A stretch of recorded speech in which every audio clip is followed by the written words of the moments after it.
5 steps to start investing. 1. Determine your investing approach. The first thing to consider is how to start investing in stocks. Some investors choose to buy individual stocks, while others take a less active approach. Try this. Which of the following statements best describes you? I'm an analytical person and enjoy crunching numbers and doing research. I hate math and don't want to do a ton of homework. I have several hours each week to dedicate to stock market investing. I like to read about the different companies I can invest in, but don't have any desire to dive into anything math related. I'm a busy professional and don't have the time to learn how to analyze stocks. The good news is that regardless of which of these statements you agree with, you're still a great candidate to become a stock market investor. The only thing that will change is the how. 2. Decide how much you will invest in stocks. First, let's talk about the money you shouldn't invest in stocks. The stock market is no place for money that you might need within the next 5 years.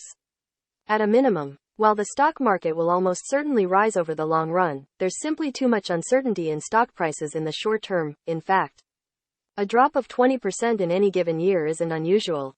In 2020, during the COVID-19 pandemic, the market plunged by more than 40% and rebounded to an all-time high within a few months. Your emergency fund money you'll need to make your child's next tuition payment, next year's vacation fund money you're socking away for a down payment. Even if you will not be prepared to buy a home for several years. 3. Open an investment account. All of the advice about investing in stocks for beginners doesn't do you much good if you don't have any way to actually buy stocks. To do this, you'll need a specialized type of account called a brokerage account. These accounts are offered by companies such as TD Ameritrade, E-Trade, Charles Schwab, and many others. And opening a brokerage account is typically a quick and painless process that takes only minutes. You can easily fund your brokerage account via EFT transfer, by mailing a check, or by wiring money. Opening a brokerage account is generally easy, but you should consider a few things before choosing a particular broker. 4.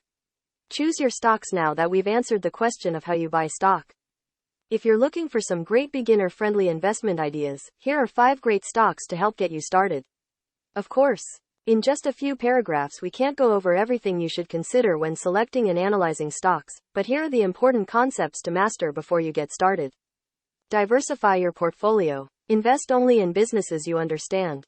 Avoid high volatility stocks until you get the hang of investing. Always avoid penny stocks. Learn the basic metrics and concepts for evaluating stocks. 5. Continue investing. Here's one of the biggest secrets of investing, courtesy of the Oracle of Omaha himself, Warren Buffett. You do not need to do extraordinary things to get extraordinary results. Note, Warren Buffett is not only the most successful long-term investor of all time, but also one of the best sources of wisdom for your investment strategy. The most surefire way to make money in the stock market is to buy shares of great businesses at reasonable prices and hold on to the shares for as long as the businesses remain great, or until you need the money. If you do this, you'll experience some volatility along the way, but over time you'll produce excellent investment returns.